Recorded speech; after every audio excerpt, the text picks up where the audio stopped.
ஓம் come கணபதயே நமஹ. சாதத்தில் கூட பிராமணாவில் ஒரு வாசகம் உண்டு, ஹரிவாசம். சாதத்தனி முதலன்னைக்கே மகாவிஷ்ணு நம்ம ஆற்றுல வந்து உட்காந்துருவார். அன்றைக்கி பேர் ஹரிவாசம். ஹரி நம்ம ஆற்றுல வந்து உட்காந்துருவார், வாசம் பண்ண உட்காந்துருவார். யார்? மகாவிஷ்ணு. ரொம்ப பேருக்கு புரியுறதில்லை, தெரியறதில்லை. மகாவிஷ்ணு நம்ம ஆற்றுலேயே வந்து தங்குறாருன்னா அதை பற்றி புரியுறதில்லை. இவ்வளோ பெரிய கடவுள் நம்ம ஆற்றுக்கு வர்றாருன்னா அது அப்படியே வாத்தியார்களும் சரியாக சொல்கிறது இல்லை. ஹரிவாசம்னு பேர். அன்றைக்கி முதலன்னைக்கே வந்து நீங்கள் எல்லாம் சரியாக பண்ணுறதுனால கவனிக்க வந்துடுறாரு அவர். எவ்வளோ பெரிய விஷயம் மகாவிஷ்ணு வந்துடுறாருன்னா, அவருடைய சார்த ரட்சகர், அவருடைய சூப்பர்விஷனில் தான் சார்த்தமே நடக்கிறது. பிராமினான் நான் பிராமினான். ஒரு குடும்பத்தில் 10 வருஷம் ஸ்ரார்த்தாதிகள் பண்ணாமல் விட்டுட்டாங்கன்னால், நல்லா கவனிங்க, ஒரு குடும்பத்தில் ஸ்ரார்த்தாதிகள் சரியாக, அதாவது தேவசம் திதி இதெல்லாம் சரியாக பண்ணாமல் விட்டுட்டாக்கா,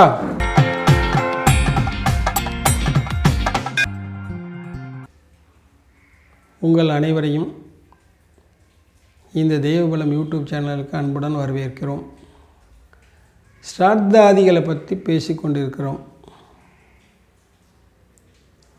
நிறைய விஷயம் தெரிஞ்சிக்க வேண்டியிருக்கு வாழ்க்கையில். ஸ்ரார்த்தாதிகள், தேவசம், திதி, பித்ருகர்மா, பித்ரு பூஜனம், வேறு பேரில் இருக்க எல்லாம் ஒன்று தான்.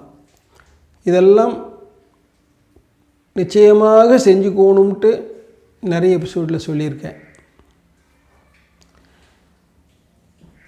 இது சரியாக செஞ்சுக்கலைன்னா நிறைய பிரச்சனைகள் வரத்தான் செய்யும். சரி, நம்ம பேசிக்கலாக ஜோசியர், அஸ்ட்ராலஜர். நம்ம அனுபவம் என்ன சொல்லுதுன்னு கேட்டிங்கனாக்கா, சாஸ்திரம் சொல்கிறது ஒன்று, ஆனால் நம்ம அனுபவம்னு ஒன்று இருக்குல்ல. நம்ம வயசுக்கு, நம்ம சின்ன வயசுல ஜோசியம் பார்க்குறோம், ரைட். இந்த ஸ்ரார்த்தாதிகள் கிராமத்தில் பார்த்திங்கன்னா, பிராமின்ஸ் நான் பிராமின்ஸ் எல்லாத்துலேயும் கரெக்டாக அது பண்ணிகிட்டு இருப்பாங்க. ஓரளவுக்கு பண்ணிவிடுவாங்க, தப்பு இல்லாமல். இப்போ மெட்ராஸுக்கு வந்த பிறகு நிறைய பேர் பல பிரச்சனைகளால் செஞ்சிக்க முடியல, ரைட். நமக்கு பசி வருதுன்னு வச்சுக்கோங்க சார், மணி 1 ஆயிடுச்சு, லஞ்சு வரலன்னு வச்சுக்கோங்க. சரி, ஏதாவது பிஸ்கட் சாப்பிடுவோம், ஏதாவது ப்ரெட்டு சாப்பிடுவோம். சரி, அதுவும் கிடைக்கல, ஒரு காஃபி டீ சாப்பிடுவோம், கூல்ட்ரிங்க்ஸ் சாப்பிடுவோம், ஏதோ ஒன்று சாப்பிடும். பசி மாட்டோம் அப்படியே கடந்து போகணும் விடுறோமா? விடலை இல்லையா? சரி, இன்றைக்கி ஒன்றும் கிடைக்கல, பேசாமல் தூங்கும்னாலும் செட் ஆகாது, வயிறு விடாது. நாளைக்கு ஒரு நாள் 2 நாள் என்ன பண்ணிங்க, அதுக்கப்புறம் பண்ணி கிடக்க முடியுமா? முடியாது. பசி வயிற்றுக்கு ஏதாவது போட்டு தான் ஆகணும். அதே மாதிரி பசிச்சவங்களுக்கு நம்ம கொடுத்தா புண்ணியம். பசிச்சவங்களுக்கு கொடுக்கறது, கொடுத்தாலும் கொடுக்கலாம், கொடுக்காட்டாலும் போகலாம், அது வேறு விஷயம். நம்ம மனப்பான்மை பொறுத்துது, நம்ம நிதி நிலைமை பொறுத்துது. ஆனால் பித்ருக்களுக்கு நம்ம கண்டிப்பாக கொடுத்து தானே ஆகணும். அது கடனாச்சே, பித்ரு கடன் கொடுக்காமல் இருக்க முடியாதாச்சே.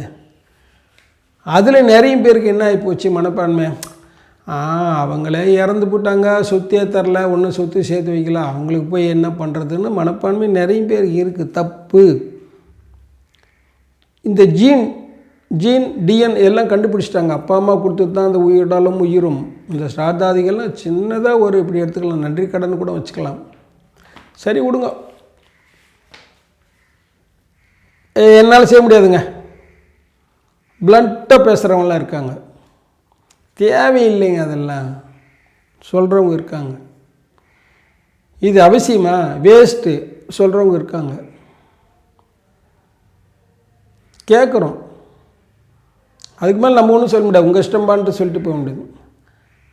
நம்மளுக்கெல்லாம் எப்பயுமே இந்த ப்ரிவென்டிவ் மெயின்டெனன்ஸே கிடையாது, பிரேக் டவுன் மெயின்டெனன்ஸ் தான். ப்ரிவென்டிவ் மெயின்டெனன்ஸ் பண்ணிக்கிட்டாக்கா பிரச்சனை இல்லாமல் இருக்கலாம்.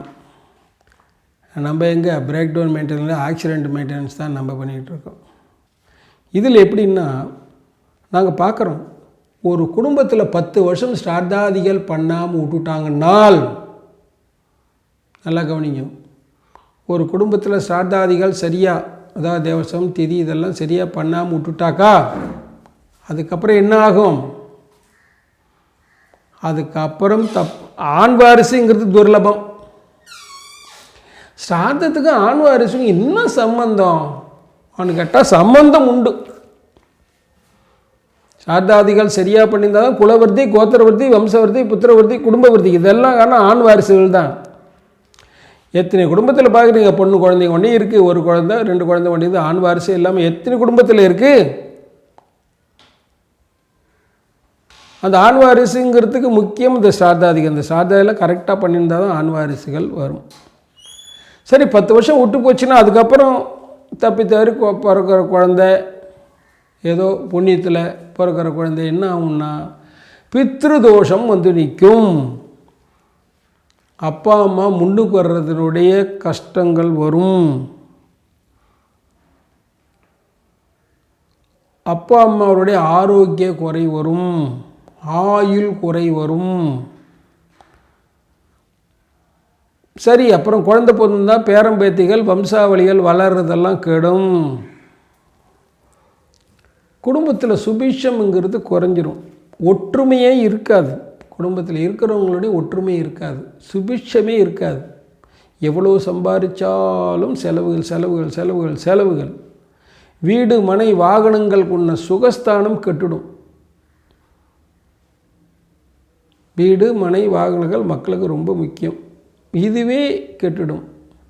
அடுத்ததாக வஸ்திர தரித்திரம்னு ஒன்று உண்டு, அது வந்துடும். வஸ்திர தரித்திரம் ஒன்று வந்துடும். அகால மரணங்கள். அகால மரணங்கள் எப்படி வரும்? ஆக்சிடெண்ட்டில் வரலாம், திடீர்னு உடல்நிலை சரியில்லாத போய் ஏதாவது பிரச்சனைகள் வரலாம். இந்த மாதிரி விஷயங்கள்லாம் இந்த ஸ்ராத்தாதிகள் பண்ணலைன்னாக்கா கண்டிப்பாக வரும்னு அனுபவத்தில் பார்க்குறோம். சாஸ்திரமாக தான் சொல்லுது. அனுபவங்கிறது ஒன்று இருந்தாலும் சாஸ்திரம் தான் சொல்லுது. ரைட். இப்போ சார் ஒரு 25 வருஷம் 30 வருஷத்துக்கு முன்னாடி பார்த்தோன்னா ஒரு குடும்பத்துலேயும் ஒருத்தவங்களுக்கு 10 குழந்தை இருக்கும் மினிமம். நாங்களாம் கேட்போம் சின்ன வயசில், உங்களுக்கு எத்தனை குழந்தைங்கன்னு. ஆனமுன்னத்தில் நிறைய குழந்தைங்கன்னுவாங்க, நம்பர் கூட சொல்ல மாட்டாங்க. எப்படி? ஆனமுன்னத்தில் நிறைய குழந்தைங்க அப்படின்வாங்க. 10 குழந்தைங்க. எங்கள் சித்தப்பா ஒருத்தர் 16 குழந்தைகள். எங்கள் சித்தப்பா 97 வயசில் போன வருஷம் இருந்தார். எங்கள் சித்தி இருக்காங்க. அப்போல்லாம் குழந்தைகள் நிறையும். அப்போல்லாம் 20 வயசுக்கு 20-30 வயசுக்குள்ள 4-5 குழந்தை 5-6 குழந்தையெல்லாம் பிறந்துடும். ரைட். இப்போ பாருங்கள், நல்லா கவனிங்க. ஊருக்கு ஃபெர்டிலிட்டி ஹாஸ்பிட்டல்ஸ் எத்தனை இருக்குது? நாங்கள்கிட்ட தெரு கூட வந்தாச்சு ஃபெர்டிலிட்டிஸ் ஹாஸ்பிட்டல். அப்போ நாங்கள் கருத்தரிக்கை இல்லை, என்னவோ காரணம் இடிக்குது இல்லை, பல காரணங்களுக்கு. அதில் இதுவும் ஒரு முக்கியமான காரணம். ஒரு குழந்தை இல்லைன்னா நாங்கள் டக்குன்னு பித்திருதோஷம் இருக்கான்னு தான் பார்ப்போம். ஜாதகத்தில் பித்திருதோஷம், பித்திருஸ்தானாதிபதி நல்லா இருக்கணும், பித்திருக்காரகன் நல்லா இருக்கணும். இது அடிபட்டு போச்சுன்னா அப்புறம் எங்கள் குழந்தை பிறக்கிறது இருக்குது. சார் இன்றைக்கி ஒரு சனி பயிற்சி, ஒரு குரு பயிற்சிக்கு அவ்வளோ பேர் கோயிலுக்கு போகிறாங்கன்னா ஏதோ பலன் இல்லாமல் ஏதோ ஒரு காரணம் இல்லைன்னா அவ்வளோ பேர் முடி அடிச்சுன்னு போவாங்கன்னு நினைக்கிறீங்க? அவ்வளோ பேர் போகிறாங்கல்ல. திருப்பதிக்கு 1 லட்சம் பேர் போகிறாங்க தினம். ஏதோ ஒரு பலன் கருதி தான் போகிறாங்க, பலன் இல்லாமல் சும்மா டூர் போகிறவங்க போகிறாங்க. அவ்வளோ கஷ்டத்தில் இடிபட்டுட்டு செலவு பண்ணிட்டு எல்லாம் ஏதோ ஒரு பலன் எதிர்பார்த்து தானே.